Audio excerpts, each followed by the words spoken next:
남들과 비교하는 마음 때문에 괴롭습니다. 2023년 9월 8일 해외 순회 강연 8번째 밴쿠버. 안녕하세요. 오늘은 2023년 법륜 스님의 해외 순회 강연 중 8번째 강연이 캐나다 밴쿠버에서 열리는 날입니다. 새벽 2시 30분에 일어나 생방송 준비를 하며 하루를 시작했습니다. 시차가 16시간이 나는 한국 시간을 기준으로 저녁 7시 30분에 금요직문직설 생방송을 하기 위해서입니다. 오늘은 특별히 시애틀 정토회 회원 주상유, 강희승님이 조명과 카메라도 설치해 주었습니다. 시애틀 현지 시간으로 새벽 3시 30분에 시애틀 수련원 법당에서 생방송을 시작했습니다. 5천여 명이 생방송에 접속한 가운데 스님이 인사말을 했습니다. 저는 지금 미국 시애틀에 있습니다. 여기는 새벽 3시 30분입니다. 그저께 런던에서 유럽 마지막 강의를 하고 시애틀로 왔어요. 어제 저녁에는 시애틀에서 강의를 하고 오늘 이곳 시간으로 새벽에 여러분들을 이렇게 만나게 됐습니다. 이어서 사전에 질문을 신청한 분들의 질문을 받았습니다. 4명이 손들기 버튼을 누르고 스님과 대화를 나누었습니다. 약 1시간 10분 동안 대화를 나눈 후 마지막으로 스님이 닿는 인사를 했습니다. IT 기술 덕분에 먼 미국에서도 한국에 있는 것처럼 여러분과 대화할 수 있으니 참 좋습니다. 하지만 이런 점이 항상 좋냐 하면 그렇지는 않습니다. 좋은 점도 있고 나쁜 점도 있다고 볼 수 있습니다. 좋다 혹은 나쁘다 하는 분별이 생기는 것은 우리의 가치관이 개입되기 때문입니다. 객관적으로는 이런 면도 있고 저런 면도 있다고 말하는 것이 사실에 더 가깝습니다. 이렇게 방송을 할 수 있도록 도와주신 분들께 감사드립니다. 다음 금요직문직설은 아마 댈러스에서 하게 될 것 같습니다. 그때 또 여러분들을 뵙도록 하겠습니다. 새벽 4시 40분에 생방송을 마친 후 간단히 아침 식사를 하고 5시 20분에 밴쿠버로 출발했습니다. 북미 대륙의 서북쪽을 관통하는 5번 고속도로를 약 2시간 정도 달리자 드디어 캐나다 국경이 나타났습니다. 미국과 캐나다의 국경을 통과하는 절차는 너무나 간단했습니다. 여권을 보여주니 1분 만에 통과가 가능했습니다. 캐나다 국경을 넘어와 1시간 정도 지나서 문영신보살님 댁에 도착했습니다. 초창기에 밴쿠버에서 정토회를 개척하신 분입니다. 지금은 예전처럼 정토회 활동을 하고 있지는 않지만 초창기에 수고를 많이 해주셨기 때문에 1차 만일 결사를 마치면서 스님이 특별히 찾아뵙고 인사를 나누었습니다. 다시 차를 타고 이동하여 밴쿠버 정토회 회원들과 점심 식사를 함께 했습니다. 코로나 팬데믹 이후 4년 만의 만남이라 반가운 마음으로 그동안의 근황을 나누었습니다. 오후 3시부터는 직문직설 강연이 열리는 닛케이 센터에서 밴쿠버 정토회 회원들과 간담회 시간을 가졌습니다. 자기소개를 하고 정토회 운영과 관련하여 스님과 질의응답 시간을 가진 후 오후 4시에 간담회를 마쳤습니다. 이후 강연장에서 10분 거리에 있는 정토회 회원 김현미님의 댁에서 잠시 휴식을 하며 업무를 보다가 저녁 식사를 한 후 6시 30분에 다시 강연장에 도착했습니다. 스님은 봉사자들과 반갑게 인사를 나누었습니다. 70여 명의 자원봉사자들이 곳곳에서 소임을 맡아서 강연 준비를 하고 있었습니다. 저녁 7시가 되자 준비한 440석이 만석이 되었습니다. 강연장 규정이 엄격해서 제한 인원 이상은 강연장에 들어올 수 없었습니다. 아쉽지만 집으로 돌아가는 분도 보였습니다. 내년에는 몇 시간 전에 오겠노라며 다짐을 하는 분도 있었습니다. 밴쿠버는 캐나다의 브리티시 컬럼비아주 남서부에 있는 도시로 캐나다에서 토론토, 몬트리올에 이어 세 번째로 큰 도시입니다. 한국 교민들은 약 6만 명 정도가 살고 있는 것으로 알려져 있습니다. 스님은 바쁜 와중에도 강연에 참석해준 교민들에게 반가운 마음을 표현한 후 곧바로 강연을 시작했습니다. 코로나 팬데믹으로 인해서 제가 4년간 못 왔는데 그동안 잘 계셨습니까? 그 사이에 죽은 사람 손들어 보세요. 한 명도 안 죽었네요. 저는 코로나 기간 동안에 경주 근교에 있는 폐교를 빌려서 농사를 짓고 살았습니다. 정말 3년 동안 두문불출했습니다. 그러다가 작년 가을부터 인도, 필리핀 등 해외 사업장을 방문하고 올해 초에는 인도, 성지순례를 다시 시작하고 봄에는 동남아시아 12개국을 순방하고 가을에는 이렇게 유럽과 북미 지역에 순회 강연을 하고 있습니다. 만나서 반갑습니다. 이어서 질문을 받았습니다. 강연장 입구에서 14명이 질문을 신청했지만 2시간 동안 9명이 스님과 대화를 나눌 수 있었습니다. 그중 한 명은 남과 비교해서 자꾸 괴로움이 생기는데 어떻게 하면 행복해질 수 있는지 질문했습니다. 남들과 비교하는 마음 때문에 괴롭습니다. 저는 남들과 비교하는 제 성격 때문에 고민입니다. 지금 50대인데 고민 끝에 학교에 입학했습니다. 영어도 자신이 없고 나이도 많아서 수업을 따라갈 수 있을지 걱정이 되었습니다. 그래서 수업에 들어가기 전에 교재를 구입해서 예습을 정말 열심히 했더니 학교 수업이 너무 쉬웠습니다. 자신감이 붙어 전 과목 만점을 받아서 이 학교의 전설이 되리라 하는 새로운 결심이 생겨서 정말 먹는 시간까지 아껴가면서 공부를 했습니다. 첫 시험 때 제가 50문제 중에서 실수로 한 문제를 틀렸습니다. 한 문제 정도야 용납이 되었지만 반에서 한 문제 틀린 학생이 저 말고도 2명이 더 있다는 사실을 알게 됐습니다. 쉬운 문제를 실수로 틀려서 단독 만점의 기회를 놓친 게 너무 속상해 이틀이나 괴로웠습니다. 그리고 제 옆에 앉는 학생은 가족과 놀러도 다니고 교회 일도 열심히 하는데 저보다 성적이 좋습니다. 공부에만 올인하는 저로서는 너무 억울하고 속상합니다. 더 잘하고 싶고 이기고 싶은 성격이 제가 남들보다 열심히 하는 원동력이 되기도 하지만 괴롭기도 합니다. 어떻게 하면 결과에 연연하지 않는 마음가짐을 가질 수 있을까요? 욕심을 버리세요. 예를 들어 제가 젊은 청년하고 100m 달리기 시합을 한다고 합시다. 청년은 100m를 13초에 달리고 저는 25초에 달립니다. 청년이 맨날 놀러 다닐 동안에 저는 주야로 계속 연습을 한다고 해서 제가 청년을 이길 수 있습니까? 청년을 못 이긴다고 제가 열등한 존재인가요? 열등한 건 아니죠. 비교할 걸 비교해야죠. 질문자는 욕심이 많다는 것을 넘어서서 약간 모자라기까지 하는 것 같아요. 나이가 50대인데 예습을 하니까 학교 공부가 쉬워졌다고 해서 저는 처음에는 순간적으로 굉장하신 분이다 이렇게 생각했는데 이어지는 말을 끝까지 들어보니 만점을 받아서 1등을 하리라 하고 다짐을 했다고 하시네요. 용기는 좋은데 과욕인 것 같습니다. 질문자가 만점을 받겠다고 도전하는 것은 좋아요. 그러나 젊은 사람을 이기려고 하고 다른 학생은 맨날 놀고도 나보다 공부를 잘한다고 생각하는 것은 시기 질투에 해당합니다. 시기 질투는 옛날부터 죄악 가운데 하나였습니다. 죄악 가운데 하나라는 말은 나쁘다는 뜻이 아니라 엄청나게 자기를 괴롭히는 행위라는 뜻입니다. 시기 질투하지 말고 최선을 다하면 됩니다. 50대에 대학에 입학한 것만 해도 굉장한 겁니다. 그 사실 하나만으로도 전설이 될 수 있습니다. 거기에 더해 손꼽히는 우등생이 된다면 전설 중에 전설이 되는 거예요. 꼭 1등을 해야만 전설이 되는 것은 아닙니다. 저는 다른 사람들보다 힘들지 않고 편하게 지낼 수 있을 만큼 경제 수준이 됩니다. 그런데 며칠 전 평소 알고 지내던 친구를 만나고 나서 속이 많이 상했습니다. 그 친구가 돈이 그렇게 많은 줄 몰랐거든요. 그 친구는 부모님이 물려주신 돈을 투자해서 죽을 때까지 먹고 살 만큼의 돈을 이미 벌었다고 합니다. 그 얘기를 듣고 저는 너무 속이 상해서 이틀이나 괴로워했습니다. 저는 어떻게 해야 할까요? 질문자도 죽을 때까지 먹고 살 만큼 돈이 있으니 걱정하지 마세요. 친구분은 매월 1만 달러를 쓰면서 죽을 때까지 쓸 수 있는 돈이 있다면 질문자는 매월 1천 달러를 쓰면서 죽을 때까지 쓸 수 있는 돈이 있다는 차이가 있을 뿐입니다. 그런데 저는 매월 1만 달러를 쓰고 싶어지네요. 질문자가 매월 1만 달러를 쓴다면 그건 범죄에 해당합니다. 왜냐하면 지금 지구는 기후위기에 놓여있기 때문입니다.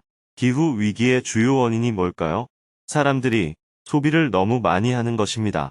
그래서 소비를 필요 이상으로 많이 하는 사람은 본받아야 할 사람이 아니라 지구와 인류를 망치는 원흉으로 봐야 합니다. 앞으로 과소비 행위는 범죄로 규정해야 합니다. 사람 한 명을 살해한 범인에게는 정상 참작을 하더라도 징역 10년 이상의 형에 처합니다. 그런데 소비를 과하게 하는 사람은 다른 사람을 수천 명이나 수만 명을 죽이는 결과를 초래합니다. 그렇기 때문에 과소비는 중대 범죄자로 봐야 해요. 앞으로 사회적인 인식이 점점 그렇게 바뀌어 가야 합니다. 기후 위기 시대에는 과소비를 처벌의 대상으로 봐야 해요. 기후 위기를 막으려면 재산이 많은 것은 허용하되 한 달에 얼마 이상 소비하면 안 된다는 소비 상한제를 만들어야 합니다. 매월 일정 금액 이상 소비하면 인류를 공멸로 빠뜨리는 범죄에 해당하므로 얼마 이상 소비하는 것은 범죄이다 하는 법이 나와야 합니다. 그래야 현재의 기후 위기를 막아낼 수 있어요. 그렇지 않으면 인류는 공멸할 수밖에 없어요. 그래서 그것은 절대로 본받을 것이 못 됩니다. 질문자의 얘기는 그런 범죄를 본받고 싶다는 말과 같아요. 마약 중독자를 본받고 싶다는 말과 똑같다는 얘기예요. 여기 모이신 여러분들도 돈 많고 과소비하는 사람을 부러워한다면 모두 범죄를 동경하는 사람에 해당하는 겁니다. 이곳 밴쿠버에 사시는 분들은 최근에 기후변화로 인해 일어난 산불로 고생을 많이 하셨죠. 그 일을 겪고도 질문자는 아직 정신을 못 차린 것 같아요. 앞으로 얼마나 많은 고통을 겪어야 인류가 정신을 차릴까요? 과소비는 절대 본받을 것이 못 됩니다. 오히려 그것을 경멸하는 문화를 만들어야 해요. 잘 알겠습니다. 저도 지구 환경에 관심이 매우 많습니다. 검소하게 살겠습니다. 감사합니다. 돈이 없어서 안 쓰는 게 쉬울까요? 돈이 있어도 지구를 위해서 안 쓰는 게 더 쉬울까요? 돈이 없어서 안 쓰는 게 훨씬 더 쉽습니다. 돈이 많이 있는데 쓰고 싶어도 못 쓰게 하면 그것도 큰 고통이에요. 저는 우리가 이렇게 소비주의를 계속 따라가는 것을 소비 중독이라고 봅니다. 이것은 마약 중독과는 비교할 수 없을 정도로 그 피해가 큽니다. 그래서 반드시 소비 중독에서 벗어나야 해요. 현재 유럽에서는 10대에서 20대의 젊은 세대 문화가 완전히 바뀌었습니다. 집에서 부모가 음식을 여러 가지로 푸짐하게 차리면 아이들이 다 먹지 않고 간단히 먹고 가버립니다. 제가 아는 분의 아들은 고등학교 2학년이 되었는데요. 새 옷을 사 입지 않고 신발도 다 떨어진 것을 신고 다닌다고 합니다. 부모가 아무리 새 옷을 입으라고 사정해도 말을 안 듣는다고 해요. 이런 것들이 일부 지역에서는 학교 문화로 자리를 잡아가고 있습니다. 예전에 히피 문화가 있었듯이 지금의 기후위기 시대의 청소년들은 부모 세대와는 다른 문화를 만들어 가고 있는 거예요. 가난한 집에 사는 아이들이 그런 게 아니라 부잣집에 사는 아이들도 그렇습니다. 얼마 전 유럽에서 강연을 할 때 받은 질문에도 비슷한 게 있었어요. 부모가 아이들에게 요리를 푸짐하게 해줘도 안 먹는다는 겁니다. 아이는 아침에 오이 하나, 삶은 감자 하나만 먹고 바로 등교한다고 해요. 그래서 질문하신 그 부모가 속이 탄다고 난리였어요. 예전에 중요하게 생각했던 것들이 계속 바뀌어 가고 있는 것입니다. 며칠 전 파리에서 한 증문 즉설 강연에서는 어떤 부인이 남편이 목욕을 안 해서 못 살겠다고 고민을 이야기했어요. 그래서 제가 그 집에 성인이 나셨네요. 이렇게 대답했습니다. 기후 위기를 살리는 성인이 나셨다는 뜻입니다. 너무 자주 씻는 것은 몸에도 좋지 않습니다. 특히 미국 사람들은 너무 자주 씻고 소비도 심하죠. 천벌을 받아야 할 만큼 소비가 심하고 분리수거도 안 합니다. 지금 인류는 소비주의로 인해 멸망을 향해 달리고 있습니다. 역사를 봐도 옛날 왕족들이 과소비를 해서 나라를 망친 경우가 많았습니다. 당시 사람들은 그런 왕을 부러워했지만 결국 그 사람들 때문에 나라가 망하고 백성들이 도탄에 빠졌잖아요. 이처럼 과소비는 지구의 기후위기를 가속화해서 인류를 고통에 빠뜨립니다. 절대 소비주의를 본받아서는 안 됩니다. 그것을 부러워하면서 열등의식을 느낄 게 아니라 자신의 인생관을 먼저 바로 잡으셔야 해요. 저는 큰 집에 사는 사람을 볼 때마다 청소하기 정말 어렵겠다, 이런 생각이 듭니다. 이런 집에 살았으면 좋겠다, 이런 생각은 전혀 안 들어요. 방이 넓은 것을 좋아하면 학교를 빌려서 교실에서 주무세요. 교실이야말로 얼마나 넓습니까? 인생관이 이제 바뀌어야 합니다. 그동안 우리가 갖고 있던 인생관으로는 기후위기를 극복할 수 없습니다. 얼마나 많이 죽고 얼마나 많은 고통을 겪어야 이런 방식은 정말 잘못됐구나 하고 이렇게 느낄까요? 아편전쟁 당시에 중국 사람들은 모두가 마약에 병든 후에야 마약의 위험을 알 수 있었습니다. 하지만 지혜로운 사람들은 이것은 정말 우리를 위험에 빠뜨린다 하고 미리 자각할 수 있어야 합니다. 그러나 결과적으로는 결국 절반 이상이 죽고 나서야 정신을 차리게 될 겁니다. 요즘 우크라이나와 러시아 전쟁, 그리고 미국과 중국의 경쟁이 격화되면서 전 세계인들의 기후위기에 대한 관심이 점점 낮아지고 있습니다. 이렇게 또다시 갈등과 경쟁으로 치닫게 되면서 기후위기는 막을 수 없게 될 것입니다. 어리석은 인간들은 큰 피해를 입은 후에야 정신을 차릴지 모르겠어요. 그러니 소비를 많이 하는 사람을 절대 부러워하지 마세요. 그렇다고 또 욕하지도 마세요. 불쌍히 여기세요. 쯧쯧쯧. 아이고, 불쌍해라. 구더기가 다시 똥통으로 들어가는구나. 이렇게 보시면 됩니다. 저도 지구 환경을 생각하는 사람이기 때문에 많이 소비하는 것이 기후위기 측면에서 오히려 좋지 않은 것이라는 말씀이 너무 좋았습니다. 돈이 없으니까 많이 쓰지 않게 되어서 좋다는 생각을 갖고 다른 사람들을 부러워하지 않고 살겠습니다. 감사합니다. 앞으로는 많이 소비하는 것으로 경쟁하지 말고 적게 소비하는 것으로 경쟁해야 합니다. 그래서 적게 쓰는 사람이 존중받고 남들의 부러움을 사야 합니다. 그렇게 하면 지구 환경은 금방 탄소 제로에 도달할 수 있습니다. 우리 모두가 소비 중독에 빠져 있어서 그렇게 잘 안 되고 있는 거예요. 명심하겠습니다. 이어서 계속해서 질문이 이어졌습니다. 사람을 만날 때 단점이 많이 보이는데 어떻게 극복할 수 있나요? 어떻게 하면 제 감정을 누르고 아이를 대할 때 평정심을 유지할 수 있을까요? 비관적인 시각을 가지니까 사람을 이해하기가 어렵습니다. 어떻게 하면 삶의 질을 높이고 비관적인 시각을 벗어날 수 있을까요? 원하는 일이 이루어지지 않을 때 어떤 마음가짐을 가져야 할까요? 중년이 되도록 꿈이 없고 아직도 방황을 하고 있습니다.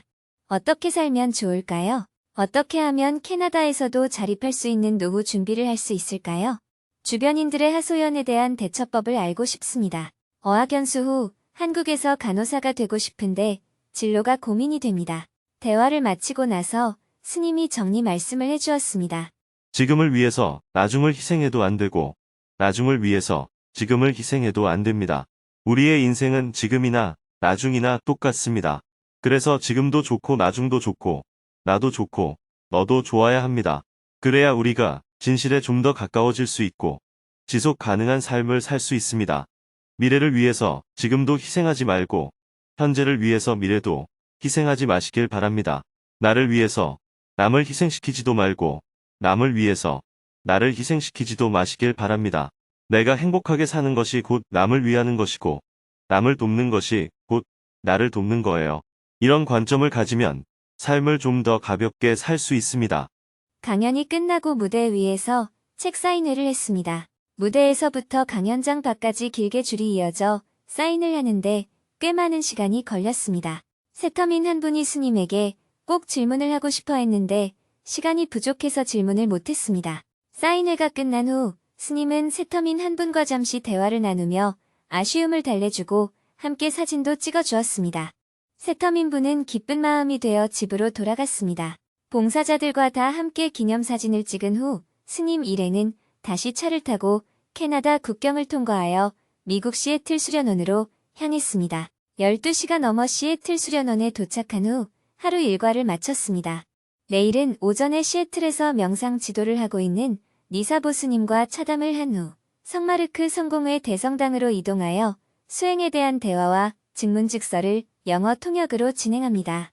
이어서 영어 정토불교대학 학생들을 만나 대화를 나눈 후 오후에는 비행기를 타고 캘리포니아주 LA의 남쪽에 있는 오렌지 카운티로 이동할 예정입니다.